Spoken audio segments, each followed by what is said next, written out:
Hello everyone, welcome to EPG Pathshala.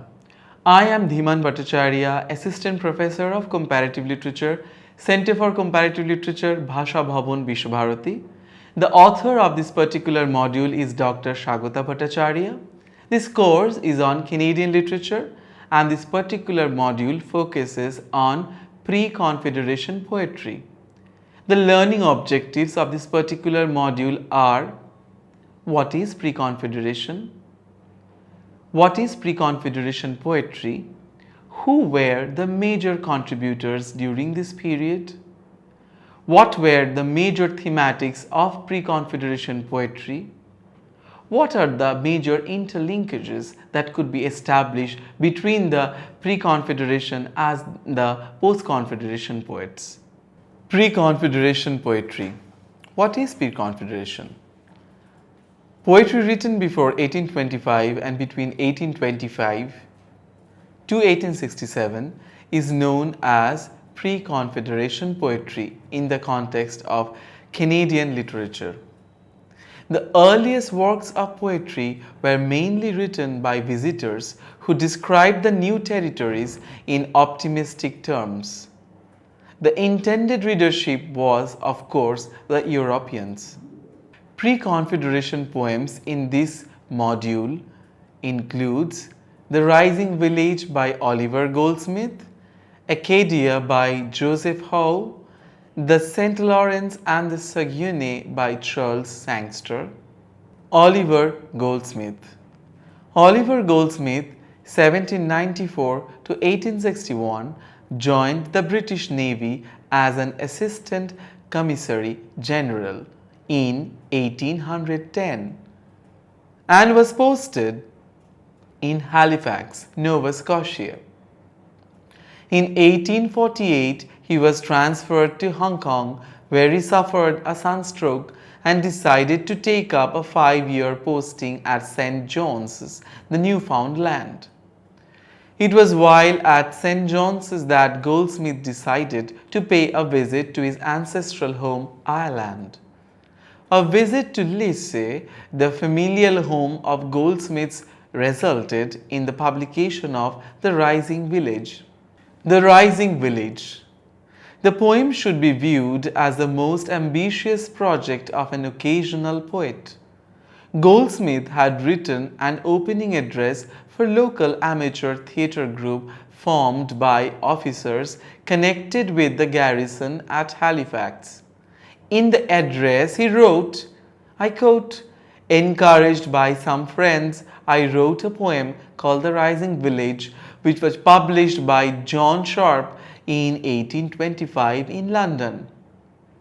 The celebrated author of The Deserted Village, 1770, had pathetically displayed the anguish of his countrymen on being forced from various causes to quit the native plains, endeared to them by so many delightful recollections, and to seek refuge in regions at that time little known. In my poem, I therefore endeavored to describe the sufferings they experienced in a new and uncultivated country, the difficulties they surmounted, the rise and progress of a village, and the prospects which promised happiness to his future possessors. In this slide, we will see what we encounter in lines 1 to 12. The poem was written between March 1822 and 1824. The central concern of The Rising Village is the control of nature, both physical and human nature.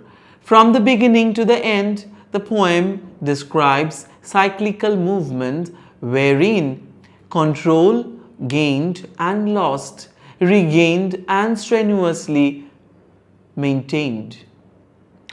This control again refers to both physical and moral control. As the pioneers settle in the new land, the poet suspects an encroaching chaos in the physical nature of Canada as well as in the moral nature of his neighbors.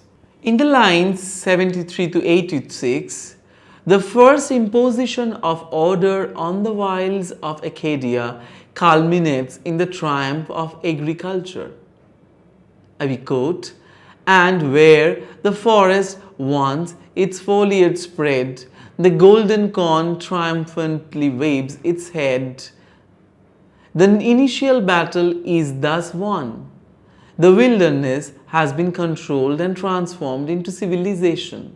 Now the pioneer finds time to relax. Just when he has started to think that his control is supreme, new ills arise. Now begins the struggle against human nature, the murderous bands of Indians.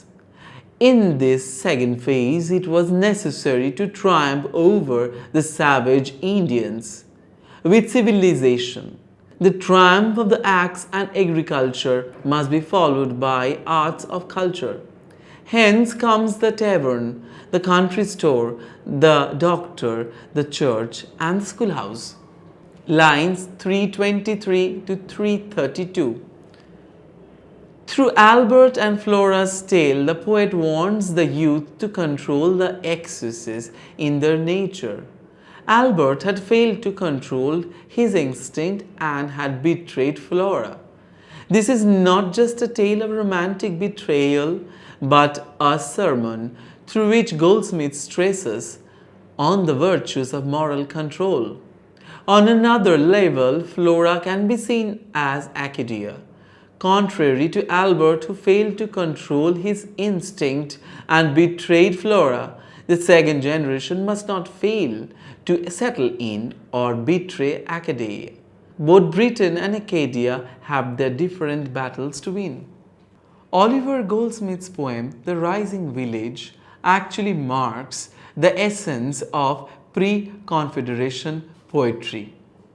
Poetry or cultural production usually composed before 1867. The very idea of rising village can be compared with the pioneer settlers settling in an alien land, gradually encountering the Indians, thinking them to be savage and trying to tame them. This idea of taming the savage is equated with the land which is one uncultivated. The idea of cultivation is an imagery that is used across. Through this particular poem, there is a message that Goldsmith wants to convey. A message of prediction, a message of understanding that particular land, a message of awareness. By creating almost biblical figures and an Eden-like atmosphere, the poet tries to warn the people of the impending disaster if they are reckless in their dealing with this new land. Joseph Howe. Joseph Howe, 1804 to 1873, was a renowned journalist, politician, and public servant of Nova Scotian origin. Born in Halifax, Howe expressed his undying love for Great Britain and her empire throughout his life. A staunch loyalist of the empire, he was determined to make a successful political career in his new homeland. Joseph Howe's longest and most ambitious poem, Acadia, was first published by John Lovell in 1874, a year after his death. Acadia. Manuscripts suggest that the poem was written between 1820 and 1840. It was begun on Howe's journey to Prince Edward Island on August 3, 1820. Acadia can be considered to be a topographical poem. It is what Samuel Johnson defines as local poetry. The fundamental subject is the particular landscape of Acadia, which is not only retained to the specific colony, but is extended to the whole province of Nova Scotia, with local particularly being observed primarily in the descriptions of the Lake Le Havre. It is a regional poem which describes an extended area from an entire country to a country, a river valley, a lake, and its surroundings. Historical retrospection becomes much more than an embellishment for Howe. He devotes several hundred lines to describe the history of the province, the lives of the Mi'kmaq before the arrival of the pioneers, the struggle for survival of early settlers in the wilderness, and the bloody strife between the English and the French for possession of the colony. Lines 1 to 15. There are passages of sermons throughout the poem on various subjects of love of home and native land, and relation of nature and earth, the glories of British institutions and civilizations, and the indifference of the sons of wealth and pride. Where does the sun its richest radiance shed? Where are the choicest gifts of nature spread? On what blessed spot does every simple flower bear to the sense of a charm of magic power? While fancy clothes with beauty every hill, and music murmurs over each crystal rill, where all the eye surveys can charms impart, that twine unbroken round the generous heart. 'Tis where our household gods securely stand in the calm bosoms of our native land. The poem begins intermittently, resumes and concludes with the natal solemn motif, love of home and country. By the 1770s, that had become one of the prominent subjects of moralizing the English topographical poem, and Acadia simply followed that model. In lines 545 to 558, Howe shows that how he was influenced to a great extent by the romantic conceptions of the proper form, diction, and style of poetry. However, many lines of the poem have been targets for adverse criticism. The narrative of the Indians' attack on the settler cabin, lines 537 to 602, has been pointed out as ill-meaning and hackneyed. Howe has relied too heavily upon the store of borrowed ideas and language. He has quoted extensively from Shakespeare and dutifully acknowledged his debt to Thomas Gray, James Montgomery, James Thomson, and to Oliver Goldsmith. Lines 1019 to 1030. Part 2 of Acadia concentrates mainly on the power and greatness of the effect of European civilization. The British flag signifies hope, guidance, and glory. The history of Acadia, Howe implies, reveals in miniature a similar development from the past to the present, like Britain. After cyclical patterns of settlement and war reach the Mi'kmaq, the poem also shows sympathy towards the Mi'kmaq who have been victims of white invasion and dispossession. Acadia is an interesting record with severe flaws in historical facts, but with an engaging endeavor of a vision to glorify one's homeland. Howe's Academia is one of those particular case in question where there is a direct reference to the settler and the original inhabitants' struggle to adopt with each other. Though Howe uses certain imageries from celebrated authors of his homeland, primarily English authors, he never fails to understand the trials and tribulations of the Mi'kmaq people who has suffered the effects of colonization in that part of the world. Acadia, the poem, then marks the land which was colonized and a new civilization which was trying to co-opt not only the language, of the nature, not only the language of the land, but definitely the language of the people who lived there long before the colonizers arrived. It was heavily criticized by many critics for blindly aping certain ideas, but whose academia remains a major literary intervention as far as pre-Confederation poetry in Canada is concerned. Charles Sangster. Charles Sangster, 1822 to 1893, was born in Ontario and wrote his first poem in 1839. It was a 700-line narrative poem called The Rebel.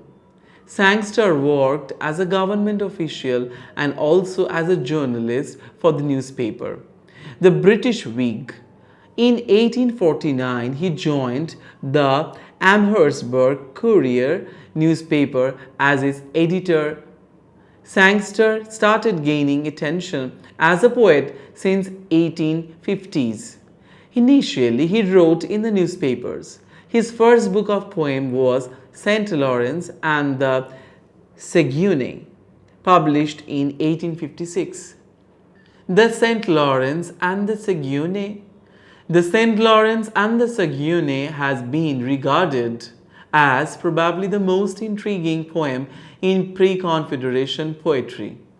It is divided into 110 Spenserian stanzas. It is a narrative poem in the first person where the poet speaker describes a river journey from Lake Ontario down the St. Lawrence and up the Saguenay to Trinity Rock. As the boat moves along the rivers, the poet describes the most picturesque and sublime scenery passing by him. In lines 1 to 10, the first stanza is almost entirely a lamentation of the absence of maiden. However, the second stanza begins with a direct statement to her in the convention of a prayer to the muse for poetic inspiration and guidance.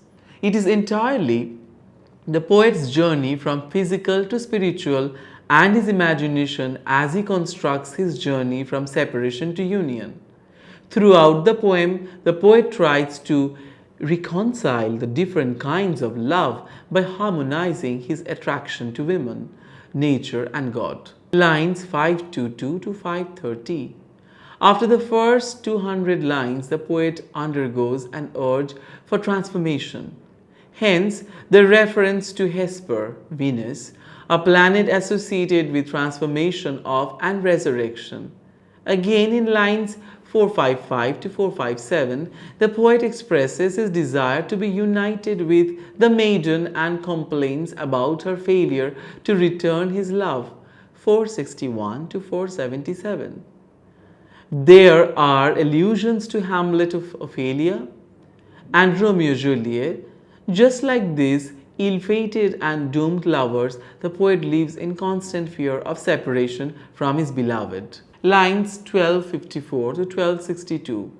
So long he has been mesmerized by external nature. Now he moves from the external to the internal human nature. His faith in God and the beauty of his creations is affirmed. From the desire of being loved by the one woman he desires, and the poet gradually moves to the desire of being loved by God himself. The pre-Confederation poetry actually marks the beginning of a form of poetry that highly relied on the sources with which these poets were acquainted in their homelands. This new adopted land then became a trope of negotiating with the forms with which they came to this new land. This new land was reflected in the portrayal of Acadia again and again. Acadia was almost like an Eden, though it was uncultivated, unexplored. In this process of exploring and cultivating, the settlers were trying to impose a kind of order on the unruly, ravishingly savage Indians. These Indians, or the original inhabitants of the land, gradually entered into a kind of trade relations with the pioneers. So, certain poets also showed their soft corner for the people who were colonized, like the Mi'kmaq. Overall, this particular module tries to capture the essence of a nation through the poetic creations of the poets who settled in this land as the pioneers.